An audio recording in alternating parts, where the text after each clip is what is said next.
morning students, welcome to my YouTube channel Physics Classes with Vishal sir. Now students, in the previous lecture we will discuss about the Wheatstone bridge. Now in this lecture we have the application. We have the application of Wheatstone bridge and the simplest application. हम इसको simplest application कह सकते हैं कि जो Wheatstone bridge है उसकी simplest application क्या है, मीटर ब्रिज. मतलब अगर हमें व्हीटस्टोन ब्रिज का एक्सपेरिमेंट करना है तो हम वो मीटर ब्रिज करेंगे, वो हमारे पास है भी सिलेबस में. तो मीटर ब्रिज क्या है? It is the simplest application of Wheatstone bridge.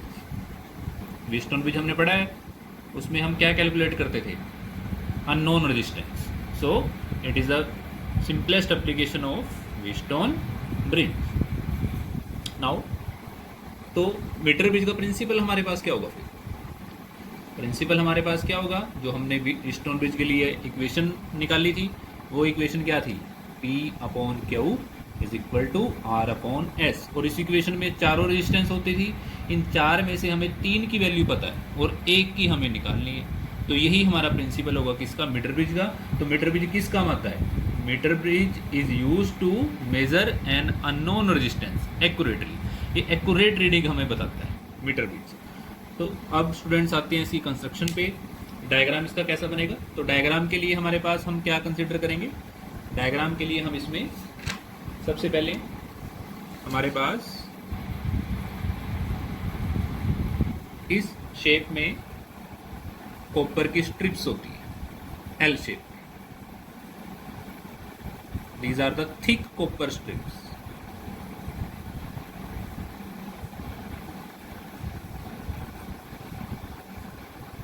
कुछ हमारे पास इस तरीके से एल शेप में. अब इन कॉपर स्ट्रिप्स के साथ हमने यहाँ पर एक अटैच करना है रेजिस्टेंस बॉक्स. यहाँ पर 2 पॉइंट्स होंगे, उन पॉइंट के बीच में हम क्या अटैच करेंगे? Resistance box.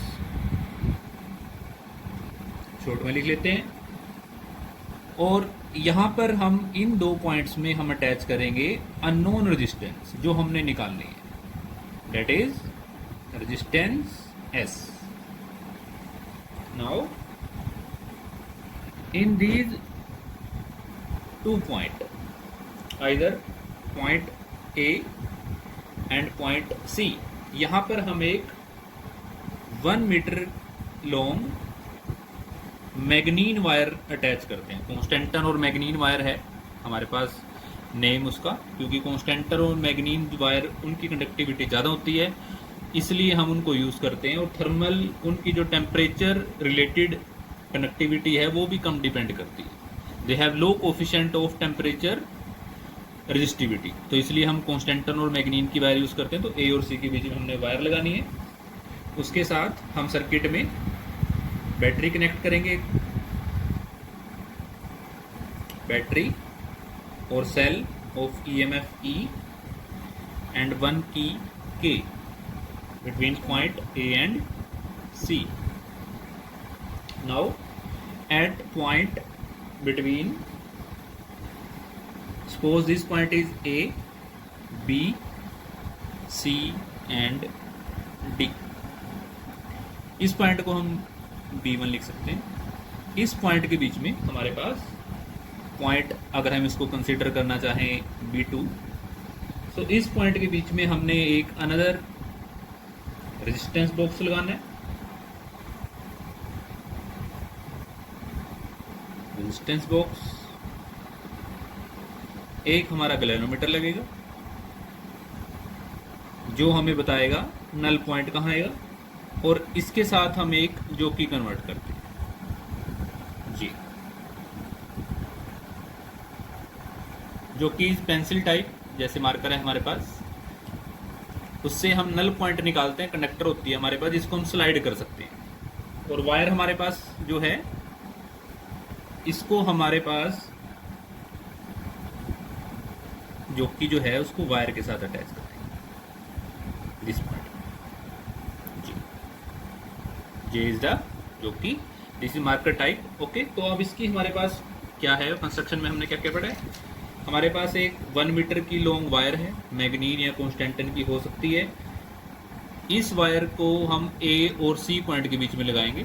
क्योंकि 1 मीटर की वायर है तो इसलिए इसका नाम भी एक्सपेरिमेंट का क्या होता है, metre bridge. Now L shape जो हमारे पास है थिक कॉपर स्ट्रिप्स हैं, और इन थिक कॉपर स्ट्रिप्स के बीच में हमने एक रेजिस्टेंस बॉक्स लगाना है। एक हमारे पास अननोन रेजिस्टेंस है, एक अनदर हमारे पास रेजिस्टेंस बॉक्स कनेक्टेड है between point B2 and galvanometer, and across the galvanometer जो key is attach, this is use to find the null point. अब वो कैसे होगा उसके लिए हम वर्किंग पढ़ते हैं इसकी। सबसे पहले हम क्या करते हैं, ये जो हमारा रेजिस्टेंस बॉक्स है, रेजिस्टेंस बॉक्स में हमारे पास क्या होता है, काफ़ी सारी रेजिस्टेंस हमारे पास लगी होती है। जैसे हमारे पास की होती है, की में तो हमारे पास सिंगल होती है, पर इसमें हमारे पास काफ़ी सारी रेजिस्टेंसेज हैं, तो उसमें से हम कोई भी एक रेजिस्टेंस को प्लग आउट कर लेते हैं। तो जो भी रेजिस्टेंस यहाँ से प्लग आउट करेंगे, सपोज कितने ओम की रेजिस्टेंस हमने प्लग आउट की, 2 ओम की, तो हमारे पास आर की वैल्यू क्या आ गई, 2 ओम। मतलब इस सर्किट में रेजिस्टेंस कितनी आ गई, 2 ओम। नाउ उसके बाद हम क्या करते हैं, हम यहाँ से इस जोकी को यहाँ से स्लाइड करना स्टार्ट करेंगे, और कब तक स्लाइड करेंगे, जब तक गैल्वेनोमीटर का करंट क्या नहीं हो जाता, 0।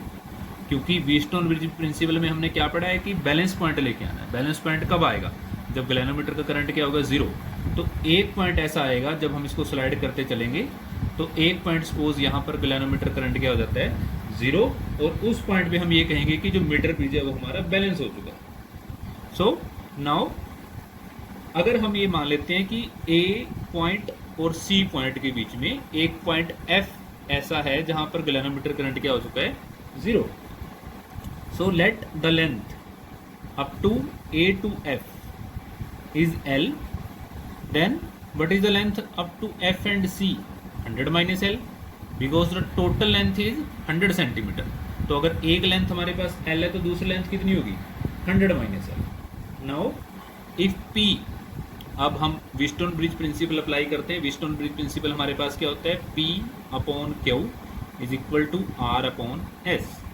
अब हमारे पास R भी है सर्किट में और S भी है, और P और Q कहाँ है। अब P और Q का रोल कौन प्ले करेगा, ये जो हमारे पास दो वायर्स, ये जो वायर दो पार्ट में डिवाइड हो चुकी है, either across A to F and F to C। तो रेजिस्टेंस हम A to F, resistance of A F, उसकी रेजिस्टेंस हम कितनी मान लेते हैं, P, और रेजिस्टेंस ऑफ एफ सी, उसकी रेजिस्टेंस क्या मान लेते हैं, Q। तो हमारे पास चारों रेजिस्टेंस आ जाती है, वो कितनी आ गई, आइदर P हमारे पास किसकी रेजिस्टेंस है, ए एफ की, और Q किसकी रेजिस्टेंस है हमारे पास, F टू C की। अब ये हमारे पास रेजिस्टेंस किसके प्रोपोर्शनल होती है, लेंथ ऑफ द कंडक्टर। जब इक्वालिटी में चेंज करेंगे तो यहाँ पर हम एक कांस्टेंट लेते हैं sigma. What is sigma, sigma is the resistance per unit length. तो रेजिस्टेंस पर यूनिट लेंथ को जब हम लेंथ से मल्टीप्लाई करेंगे तो रेजिस्टेंस ही आएगी हमारे पास। तो P की वैल्यू क्या आएगी, सिग्मा इंटू एल, और Q की वैल्यू कितनी आएगी, सिग्मा इंटू 100 माइनस एल। तो सिग्मा से हमारे पास सिग्मा कैंसिल हो जाएगा, तो P अपॉन Q क्या आएगा, L अपॉन 100 माइनस एल।